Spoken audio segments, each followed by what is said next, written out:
The air was the color of dust and ancient secrets. Aron Ralston, 33 years old, a mechanical engineer who had traded a corporate life for the call of the mountains, felt the familiar pull of the Utah desert. This was his sanctuary, a place where the rules of civilization didn't apply. His rule was simple: always go solo, always push the limits. It was Saturday, April 26, 2003. His target, Blue John Canyon, a maze of slot canyons near Canyonlands National Park. He moved with the practiced ease of a man who treated climbing like a science. His pack was light, a hydration pack with barely a liter of water, a cheap multi-tool, a small camera, and a few energy bars. He was a professional risk-taker, but even he made a rookie mistake. He told no one where he was going. Aron was deep in a narrow, shadowed slot of the canyon. The walls here were barely 3 feet apart, sculpted by millennia of flash floods. He was rappelling down a short drop, maneuvering carefully around a suspended chockstone, a boulder wedged between the canyon walls. It looked heavy, stationary, and old. He placed his weight on the boulder to leverage himself past the drop. That's when the silence broke. Not with a crash, but with a deep, grinding groan that seemed to come from the canyon's very foundation. The chockstone shifted. Aron's instinct screamed. He tried to pull back, but the rock was faster. It rolled, not falling straight down, but tilting inward, crushing his right hand and wrist against the opposite canyon wall. 2 guards asked Black Marine to leave his son's graduation. Then 6 SEALs silenced the room, downsub.com.txt. The pain was instantaneous, overwhelming, but short-lived, quickly replaced by a sickening numbness. The boulder weighed an estimated 800 pounds. His arm was pinned, immobile, a fleshy cushion between 2 immovable slabs of rock. He didn't scream. Like the Marine facing the guards, Aron's mind went instantly into crisis mode. He pushed, he pulled, he kicked. He tried to wedge his shoulder against the boulder, but the smooth, cold granite wouldn't budge. He was trapped. Utterly and completely. He looked at his wrist. It was twisted at an unnatural angle. He knew with a chilling certainty that the bones were shattered, the tissue irrevocably damaged. But the injury wasn't the immediate problem. The stone was. He was alone, unseen, unheard, in a drainage system that rarely saw tourists. 127 hours. That's 5 days and 7 hours until his rescue. But he didn't know the number yet. All he knew was minutes to survive. Aron's first 48 hours were a testament to the engineering mind, a relentless, methodical attempt to solve a simple mechanical problem. He attacked the boulder like a problem on a blueprint. He used his climbing rope, trying to loop it around the boulder and pull. The rope snapped taut, but the boulder remained still. The friction against the canyon wall was too great. He pulled out his multi-tool, a cheap Chinese-made knockoff. He tried to chip away at the canyon wall, hoping to widen the gap. The metal of the tool merely scraped the slick sandstone, creating dust, not movement. By the end of the second day, the sun had baked the canyon, and Aron's small water supply was half gone. He rationed it meticulously. 1 sip every hour, just enough to keep his throat wet. The hallucinations began subtly. He started talking to his camera, recording his last will and testament, offering philosophical reflections on his life. This wasn't madness, it was a psychological defense mechanism, the mind trying to find an audience when there was none. He looked at his arm, now black and swollen. The circulation was completely cut off. He recognized the signs of necrosis. The tissue was dying. The arm was no longer a part of him, it was a rotting anchor. His mind became a courtroom. Prosecutor, you made a choice. You came alone. This is the consequence. A defense, I will find a way.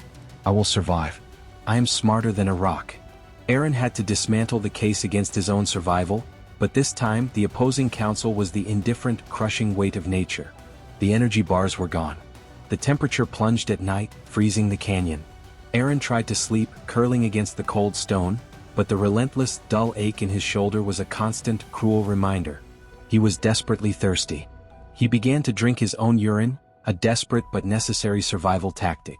His energy plummeted. On the 4th day he was critically weak. He knew the end was near. His thoughts turned dark, then unexpectedly clear. He saw a vision of himself as a young man, playing with a future son. The vision was so real, so vivid, that it shook him to his core. He realized he was meant to live. His life wasn't over. He looked at his arm again. The arm was the problem. The arm was his jailer. The revelation: if he couldn't move the rock, he had to move past the rock. He had to leave the arm behind. This realization was the moment of absolute psychological victory.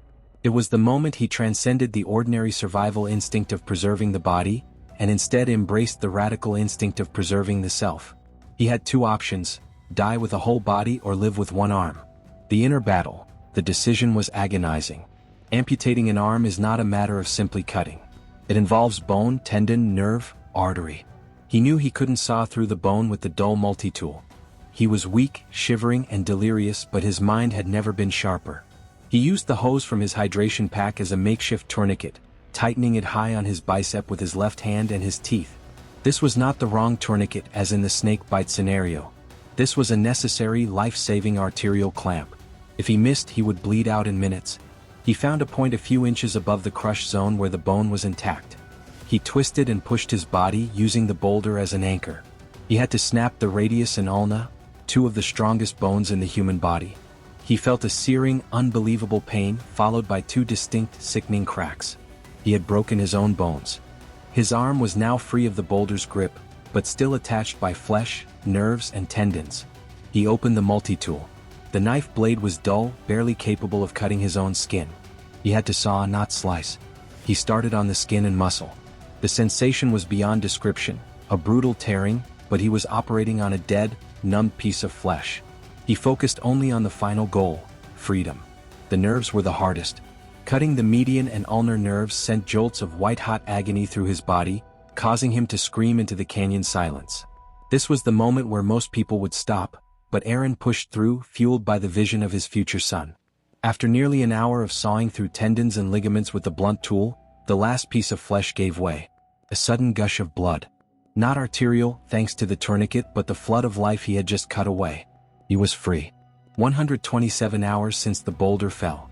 Aron had to pull himself out from under the massive boulder, leaving his right arm and hand behind. He splinted the stump, cinched the tourniquet, and began the 5-mile hike to his truck. He was found by a family hiking through the canyon. They recognized his distinct silhouette and his desperate wave. They immediately called for help. When the rescue team arrived, they found a man on the brink of death, but completely lucid, able to give his own medical history and recount the entire event. Aron Ralston survived because he was willing to accept the absolute price of freedom. He didn't need to defeat a racist system or outsmart a biased judge or outrun a venomous snake. His battle was primal, the will to live versus the indifference of stone. And the will won because in the end Aron Ralston chose not to be defined by his trap, but by his escape. Aron Ralston's story is not just a tale of physical survival. It is a brutal, beautiful lesson in mental triage. He faced an impossible choice. 1. Wait for an almost certain death by dehydration. 2. Sever his limb and face a 50-50 chance of bleeding out, but a 100% chance of escape. He didn't wait for external validation or rescue. He became his own savior, not by wishing, but by making the ultimate, irreversible sacrifice. Sometimes in life, the only way to win is to offer the highest possible price for your freedom. His experience reminds us, the human spirit is not fragile. It is forged in the deepest canyons, and it can survive the crushing weight of the world as long as you find the strength to make the cut. If this story moved you, if it gave you a new perspective on what true courage means, then share it with someone who needs to be reminded of the power of the human will. Let's start the conversations that matter, the ones that remind us we are stronger than our circumstances. Subscribe to our channel for more stories like this, stories of survival, extreme circumstances, and the unbelievable strength found in the human heart.